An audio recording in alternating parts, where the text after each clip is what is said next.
tax.gov.in. Okay, now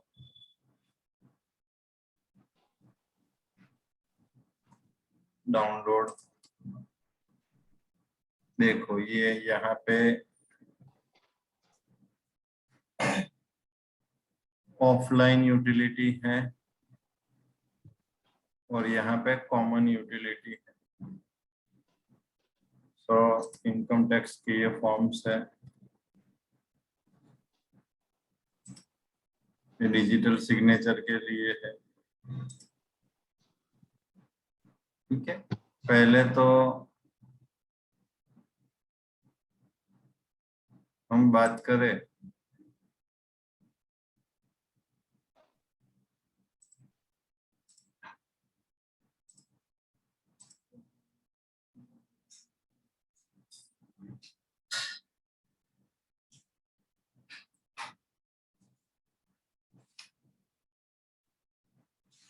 कि कौन सा ITR कब हमें लागू होता है। तो थोड़ा वर्ड ओपन करते हैं।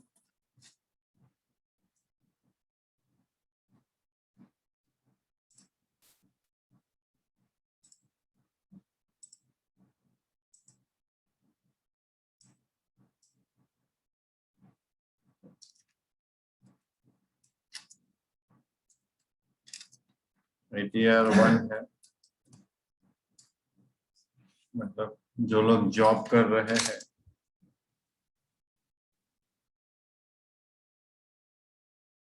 के लिए है। ठीक है, ITR 2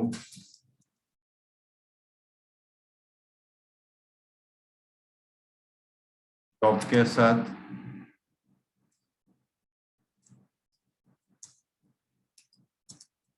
एग्रीकल्चर इनकम के साथ शॉर्ट टर्म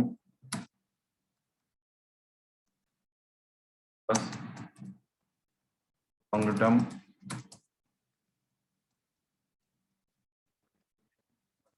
जॉब कर रहा है, उनका सैलरी अच्छा है तो वो लोग शेयर बाय कर रहे हैं और शेयर को सेल कर रहे हैं। तो 12 महीने के अंदर जब शेयर को बाय करते हैं और शेयर को सेल करते हैं तो शॉर्ट टर्म कैपिटल गेन लगता है। और 12 मंथ के ऊपर हमारा होल्डिंग रहता है और सेलिंग करते हैं तो लॉन्ग टर्म कैपिटल गेन लगता है। तो जॉब हो और उसके साथ में आपने शेयर का ट्रांजैक्शन किया है या उनके साथ में आपके पास 2-3 प्रॉपर्टी है और प्रॉपर्टी का सेलिंग का कामकाज किया है। प्रॉपर्टी में 3 साल के अंदर सेल करते हैं तो शॉर्ट टर्म कैपिटल गेन, और 3 साल से ऊपर करते हैं तो long term capital gain.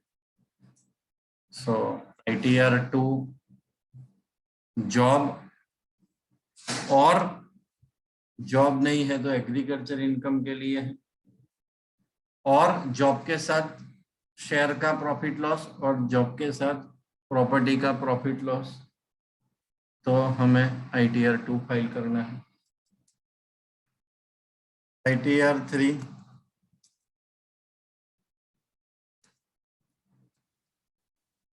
Business partnership firm, individual, HUF,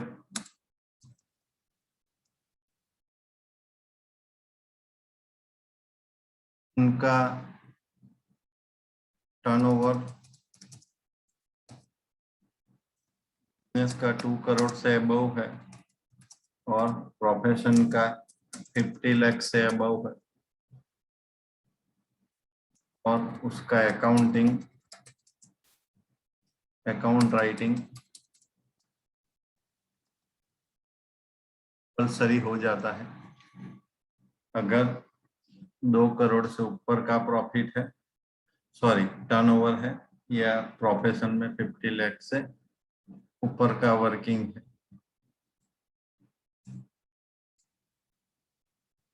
या टर्नओवर 2 करोड़ से कम है और प्रोफेशन में 50 लाख से कम है, लेकिन उनका प्रॉफिट 6% से कम आता है, तभी भी उनको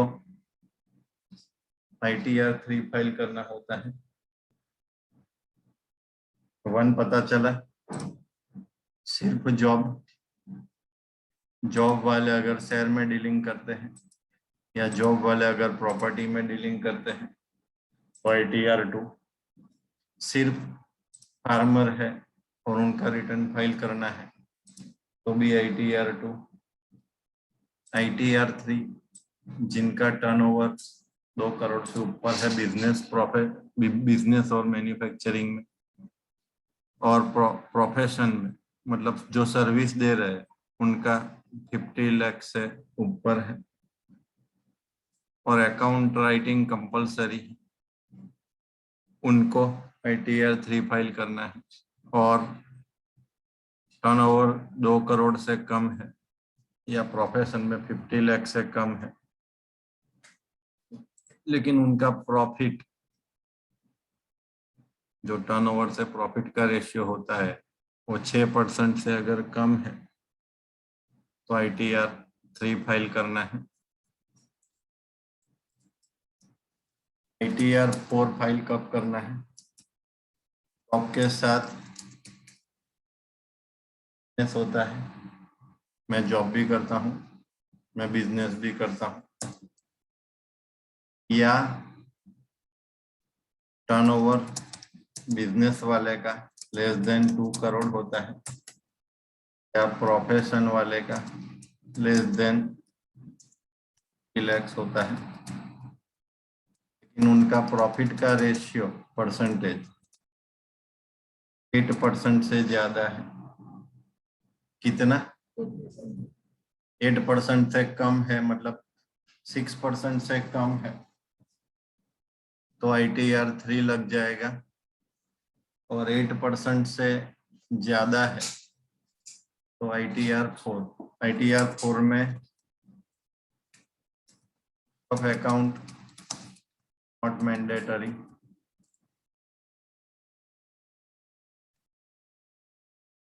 अगर हम ITR 4 का जब रिटर्न फाइल करें तो बुक्स ऑफ अकाउंट ना लिखे तो भी चलेगा। ओके, नाउ ITR 1 पता चला कि अगर कोई जॉब वाला आता है। ITR 2 पता चला जॉब के साथ शेयर, जॉब के साथ प्रॉपर्टी या एग्रीकल्चर। ITR 3 पता चला, मतलब उसे हम ऑडिटेड अकाउंट कहते हैं, बड़े बड़े लोग क्या कहते हैं, हम उसे ऑडिटेड अकाउंट्स कहते हैं। ITR 4 मतलब जॉब के साथ बिजनेस या बिजनेस है।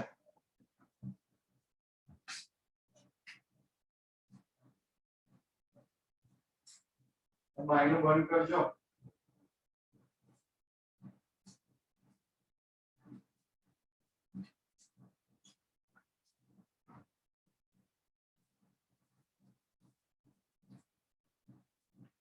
सिर्फ बिजनेस का फाइल करना है या ऐसे ही हमें किसी का बिजनेस का रिटर्न फाइल करना है तो ITR 4 है। ITR 5 जो है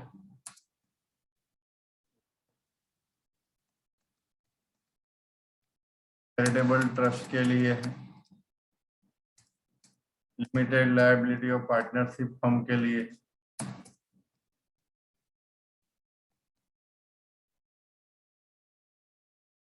अब तो नहीं, लिमिटेड लायबिलिटी और पार्टनरशिप फर्म।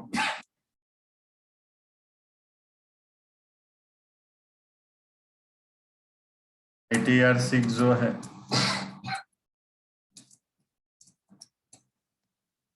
इसके लिए क्लियर है। तो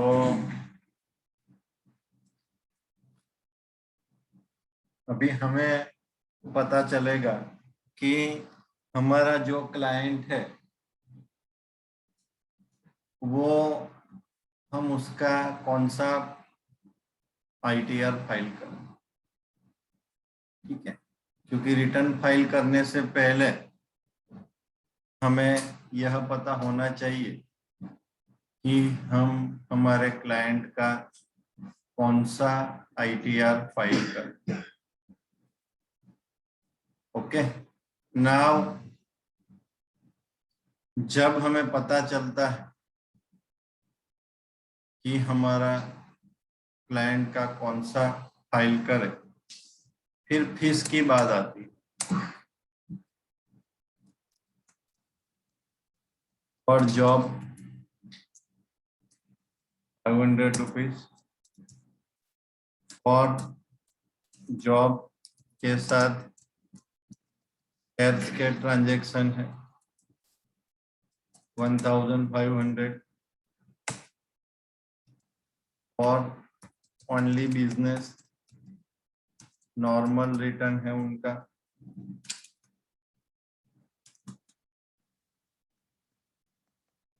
750। ओनली बिजनेस टर्नओवर थोड़ा ज्यादा है 1500। ओनली बिजनेस अकाउंटिंग कंपलसरी है, रिटर्न फाइल करने का 2500 प्लस अकाउंटिंग का अलग, सिर्फ रिटर्न का पैसा है। क्लियर है। पार्टनरशिप फर्म का है 5000। Charitable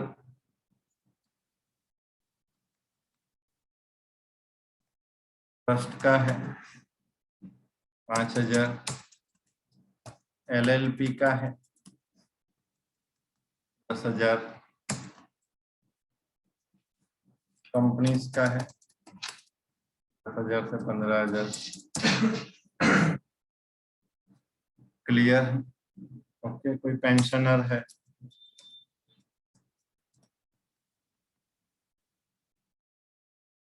to 750। थर्ड पर्सन है, उनका सिर्फ इंटरेस्ट का इनकम है, मतलब बहुत सारे साल जॉब किया है, फिर रिटायर्ड हो गया है, मान लो NGC में था, 1.5-2 लाख सैलरी था। ठीक है, तो उनका इंटरेस्ट भी ज्यादा आता होगा, रिटायर के टाइम पे भी उसको ज्यादा पैसा मिला होगा। जो है रिटायर्ड वाला पर्सन है, उनके पास से मैं 752 ચાલો को हमारे साथ કે અમને 1956 માં કે 1980 માં રિટર્ન ભરાયું હોય એ ભાવ આપણને કહેશે। तब तो इतना था, तब तुम्हारा सैलरी कितना था ये कोई दिवस नहीं के। 1980 में એને 150 માં રિટર્ન ભરાયું કે 100 માં હતો કે तब तो 150 रुपये भाई, सैलरी तुम्हारी तब 6,000 ही थी, अभी तुम्हारी सैलरी 1.5 लाख हो गई है। पता चला कि नहीं? हाँ, सैलरी बढ़े तो महंगाई है, बस सैलरी बढ़े तो महंगाई है। सो जॉब वाले लोग ज्यादातर बार्गेनिंग करेंगे और एक साथ में 200-300 का काम मिलता है तो आप 300 में काम रख सकते हो, लेकिन कंडीशन क्या, एक साथ में 300 लोगों का काम मिलना चाहिए। मान लो मैं प्रतापनगर रेलवे में गया और मेरी पहचान अच्छी है और उनके जो मेन साहब है उनसे बात कर ली, तो क्या आगे वाला 350 लेता था, मेरा 300, तो फिर आपको कॉन्ट्रैक्ट मिल जाएगा। वो फिर सभी कर्मचारी से 300 लेके आपको दे देंगे और आपको रिटर्न फाइल करना है, तो एक साथ में 300 मल्टीप्लाई बाय 300 कितना हो, 90,000।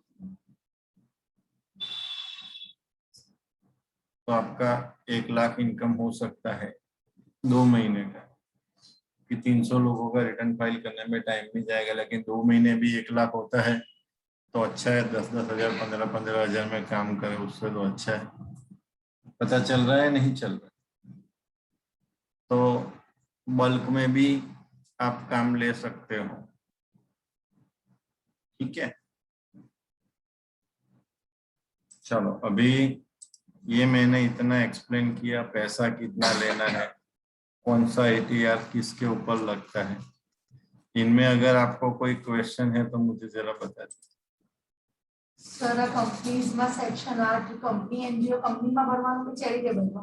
સેમાં કંપની એનજીઓ આવે ને જે સેક્શન 8 વાળું એ કંપનીઝમાં ભરવાનું કે પછી આપણે ચેરિટેબલમાં? એ ITR 7 માં ભરવાનું, બીજું એક છે આવે છે।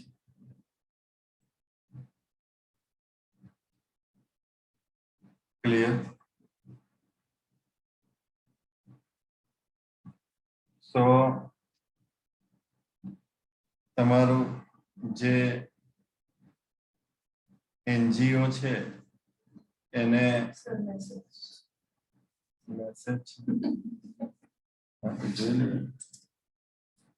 बिजनेस के साथ एग्रीकल्चर हो तो कौन सा ATR में फाइल होगा? वो ही बिजनेस के साथ, वहां पे आप ITR 2 भी लगा सकते हो,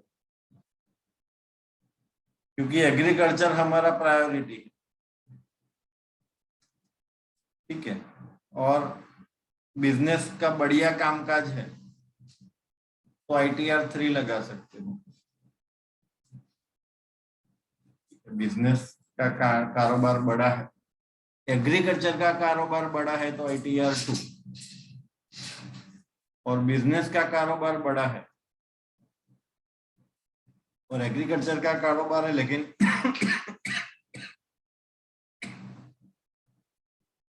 बिजनेस के कंपेयर में कम है तो ITR, मतलब बिजनेस ज्यादा है तो ITR 3, एग्रीकल्चर ज्यादा है तो ITR 2। ओके, और किसी का कोई क्वेश्चन? આમાં ITR કોમ્પિટિશન સાથે કંપલસરી બતાવે એટલે આપડા આ જે ફીસ નો એમ કે કોમ્પિટિશન સાથે જ હશે? કોમ્પ્યુટેશન સાથે જ હોય। ફીસ માં કોમ્પ્યુટેશન પણ આવી ગયું અને પ્રોફિટ એન્ડ લોસ એકાઉન્ટ અને બેલેન્સ શીટ પણ આવી ગઈ। બહુ જ ઓછી ફીસ નહીં લેવી, પછી જ્યારે ખાલી કોટ કરો ત્યારે સેટિસ્ફેક્શન મળે ને કામ કરો ત્યારે આમ આપણને એવું થાય કે મેં આની પાસે બહુ ઓછા લીધા છે। એટલે ફીસ વ્યવસ્થિત લેવાની। માર્કેટમાં બધાને પૈસાના પ્રોબ્લેમ નહીં, ખાલી બધાને બાર્ગેનિંગ કરવાની ટેવ પડી ગઈ સમજો, પણ તમે એને કન્વિન્સ કરો તો એ કન્વિન્સ થઈ જાય। પણ તમે એને કન્વિન્સ ના કરો તો તમારે ઓછા દરે કામ કરવું પડે। તમારે જો ઓછા દરે કામ કરવાનું થાય પછી તમને જોબ સેટિસ્ફેક્શન ના મળે કે યાર આના બધું છે, તો એક તમારે તમારું સ્ટાન્ડર્ડ નક્કી કરી દેવાનું કે ભાઈ મારે આ દરે કામ કરીશ અને આ દરથી નીચે મને નહીં પોસાય તો તું બીજા કોઈને આપી દે, ચાલશે। એવું જ નથી કે આખા ઇન્ડિયાનું કામ તમારે કરવું। મોદી એટલો પરફેક્ટ વ્યક્તિ છે તોય કેટલા બધા એનાથી અસંતુષ્ટ છે, મારી વાત સમજો। તો આપણે મોદીની ઉપર તો છે નહીં, આપણે એક આપણો ક્રાઇટેરિયા બનાવી દેવાનું, આપણા ક્રાઇટેરિયામાં આવે બધાને વેલકમ અને એને સંતોષકારક સર્વિસ આપવાની। આપણા ક્રાઇટેરિયામાં ના, મારી આ જે ફીસ છે મારા ક્રાઇટેરિયામાં તમે લોકો આવ્યા તો વેલકમ, પણ તમારા કોઈ ફ્રેન્ડ્સ કે રિલેટિવ્સ બીજે કોઈ જગ્યાએ જાય તો કઈ વાંધો નહીં, મારા ક્રાઇટેરિયામાં નથી, સમજ પડે।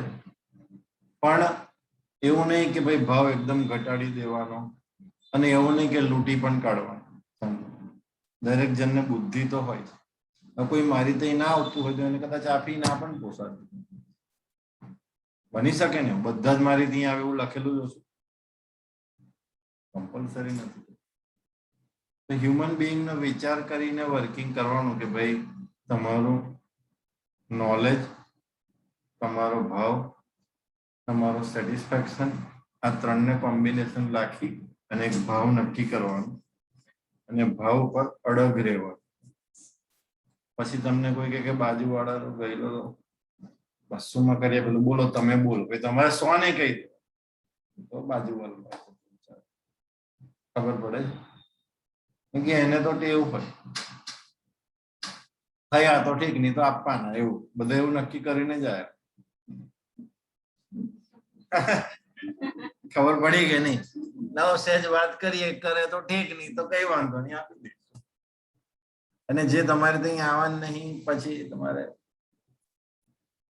Clear now. अभी जो रिटर्न है वो 2 तरीके से फाइल किया जाता है. पहला जो तरीका है वो है online.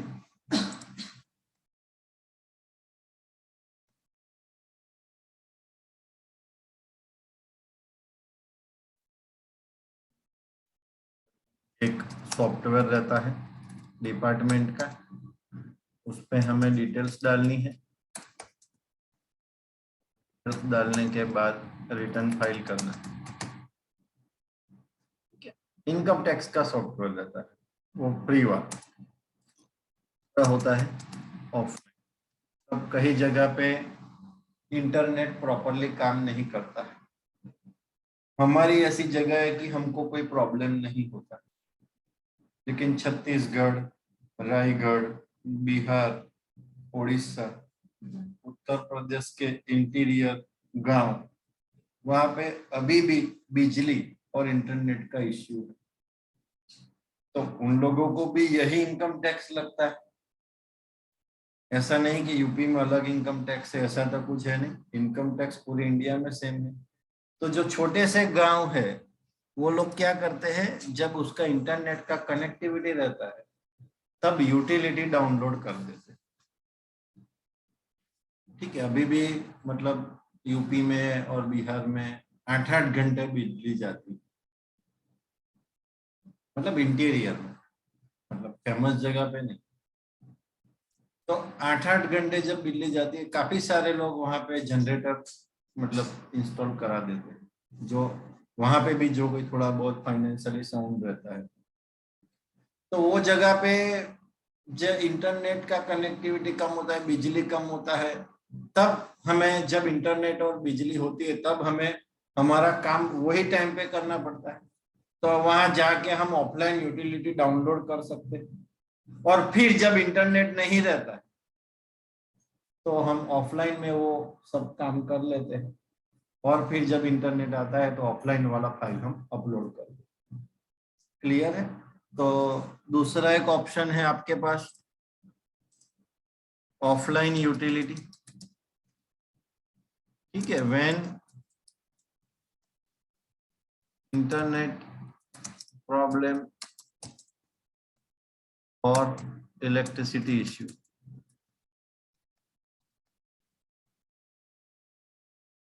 Whatever it may be. Clear? Third,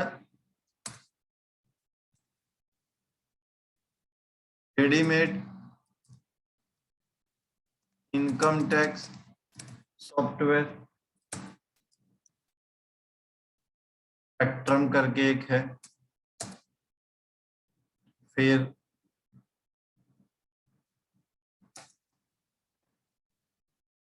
internet करके एक है, नहीं वो तो शायद उनके लिए है. फिर और 2-3 सॉफ्टवेयर है, मतलब अभी मेरे माइंड में नहीं आते. तो वो ये सॉफ्टवेयर कैसा दिखता है, अगर मेरे पास है तो मैं बता दूं.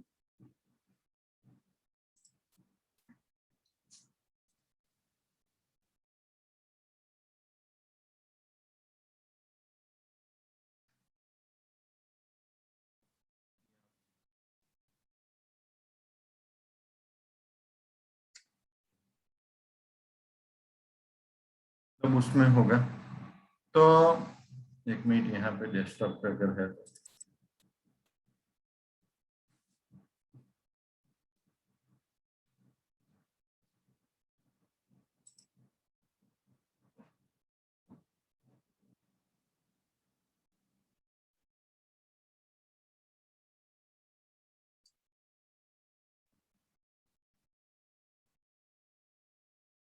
उनमें क्या होता है?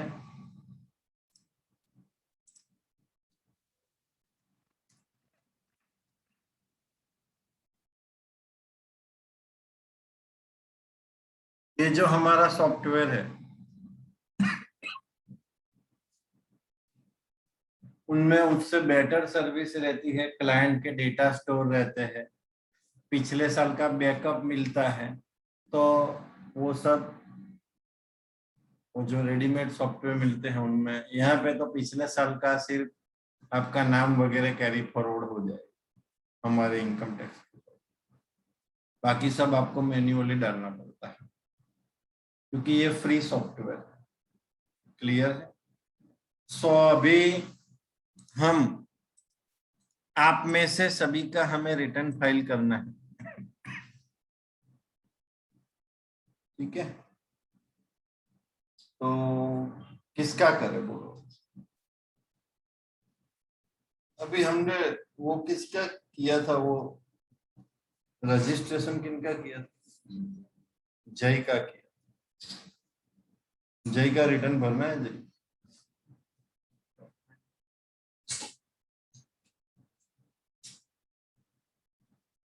डॉक्यूमेंट नहीं है तो भी चलेगा, भरना है तो।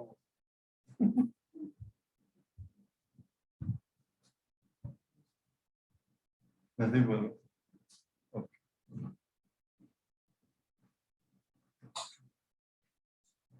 તમારે ભરવાનું, તમારું નહીં પાસ ક્રિએટ નથી. ચાલો, ઓનલાઈન માંથી કોને ભરવાનું?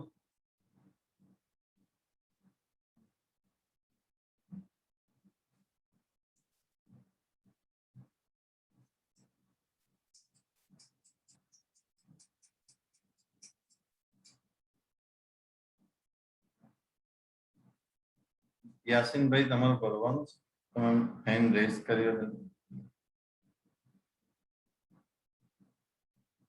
ટેક્સ્ટ મેસેજ લખો તો ખબર પડે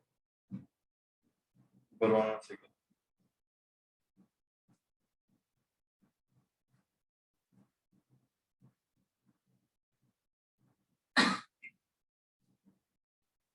ઓકે, પહેલામાં પહેલું રિટર્ન કેમ ભરવાનું? હવે આપણી પાસે ચોઈસ છે કેમ ભરવાનું. મારી પાસે બધા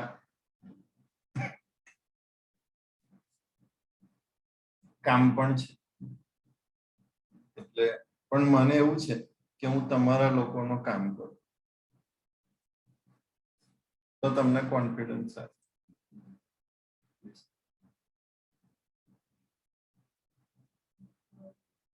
એગ્રીકલ્ચર પ્લસ જોબ.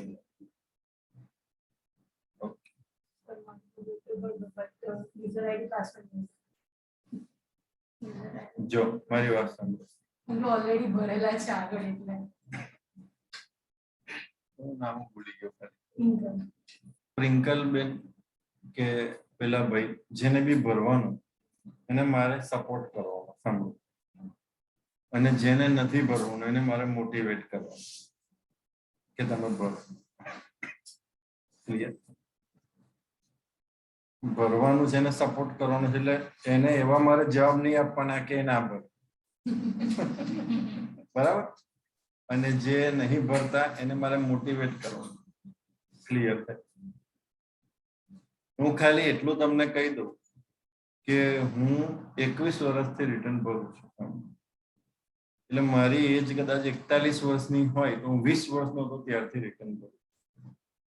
એટલે તમે વિચાર કરો, અત્યારે તમારા લોકોની ઉંમર 20 વર્ષથી કદાચ ઉપર હોય અને તમે નહીં ભરતા તો એનો મતલબ તમે 21 વર્ષ પાછળ છો એવું કહી શકો.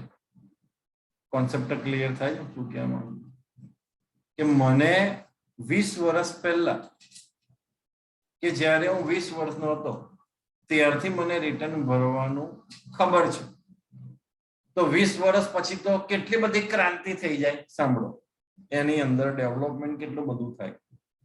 તો 20 વર્ષ પછી પણ અત્યારના 20 વર્ષના છોકરાઓને કે 22 વર્ષના કે 25 વર્ષના તમને ખબર પડે આઈડિયા આવે હું શું કહેવા માંગુ? ઓકે, તો પહેલા તમને એ કહી દઉં કે રિટર્ન કેમ ભરવાનું. તો જે નહીં ભરતા એને મોટિવેશન, જે ભરે છે, દાખલા તરીકે પ્રિંકલબેન ભરે છે, તો એમને મદદરૂપ થાય. બહાર ભરતા હોય તો આપણે અહીંયા ભરીએ. હવે પ્રિંકલબેન ભરતા હોય, તમારા હસબન્ડ પણ ભરતા હોય, તમને છે ચાઇલ્ડ, તો આપણે પ્રિંકલબેન નું HUF પણ કરે છે. સાંભળો, ક્લિયર થાય હું શું કહેવા માંગુ? એટલે કહેવાનો ખાલી મારો મતલબ શું છે કે તમે જે જગ્યાએ છો, મારે તમને તમારી જ જગ્યાએથી તમારા જ કામથી એક સ્ટેપ આગળ લઈ જવા છે. તમારામાંથી જેની પાસે પાન કાર્ડ નહીં એનું પાન કાર્ડ કઢાવું એટલે એક સ્ટેપ આગળ આવી ગયા તમે લોકો પોતે. હવે જેનું પાન કાર્ડ છે એનું રિટર્ન ભરવું એટલે એ લોકો એક સ્ટેપ આગળ આવી ગયા. જેનું રિટર્ન ભરે એના સ્પાઉસ નું મેરેજ થયા હોય તો, અને મેરેજ ના થયા હોય તો એના મમ્મી પપ્પાનું જો ના ભરાતું હોય તો આપણે રિટર્ન ભરીએ તો એક સ્ટેપ આગળ આવી ગયા. હવે સ્પાઉસ હોય એટલે કે હસબન્ડ હોય તો આપણે એના વાઇફ નું પ્લાનિંગ કરી આપીએ, વાઇફ હોય તો એના હસબન્ડ નું પ્લાનિંગ કરી આપીએ, બંને હોય તો આપણે HUF નું પ્લાનિંગ કરી આપીએ. આઈડિયા આવે છે? અને બધું જ હોય અને બહાર કરાવતા હોય તો આપણે જાતે કરવાનું શીખવાડીએ. સમજ પડે તમને શું કહેવાનું? એટલે તમે જે જગ્યાએ છો, તમને એક જ વસ્તુ, તમારા માટે એક જ વસ્તુ, પણ તમે અહીંયા બેઠા છો એટલે બીજા બધા તો તમારાથી એક એક સ્ટેપ આગળ છે. એટલે તમને તો 8 વસ્તુ જાણવા મળે, ના ખબર પડી તમને લોકો.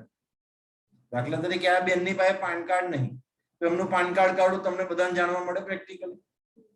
હવે એની પાસે પાન કાર્ડ છે તો રિટર્ન નહીં તો એનું રિટર્ન ભરું તો તમને બધાને જાણવા મળે. હવે આ બેન છે એ સપોઝ મેરિડ છે તો એમના હસબન્ડ નું છે તો પછી એમનું ભરીએ એ તમને લોકોને જાણવા મળે. પછી એમની બાજુવાળા છે એમનું HUF કરાવીએ. એટલે એમ કરતા કરતા કરતા કરતા હવે આ બેનને નોટિસ આવી છે તો એનો રિપ્લાય આપીએ. આ બેન કે મારા 2 વર્ષના બાકી છે તો એનું પ્લાનિંગ કરી આપીએ. પછી પેલા બેન કે મારે લોન લેવાની છે, લોનમાં કેટલું, તો તમને તો એક જ વસ્તુ આગળ, તમારે એક જ વસ્તુ આગળ વધવાની. પણ તમે આગળ આટલા બધા જણ છો તો તમે એક એક વસ્તુ આગળ કરો તો 15 વસ્તુ તમારી પ્રેક્ટિકલ થઈ જાય. એ કહેવામાં ખબર પડી તમારામાંથી કોઈ મારે ચલણ ભરવું જોઈએ. યાસીનભાઈ કીધું મારે એગ્રીકલ્ચર ભરી દઈએ, એગ્રીકલ્ચર પ્લસ જોબ. ક્લિયર થાય? રિટર્ન કેમ ભરવાનું એ હું તમને સહેજ એક્સપ્લેન કરી દઉં. રેકોર્ડિંગ થોડું સ્ટોપ કરું છું.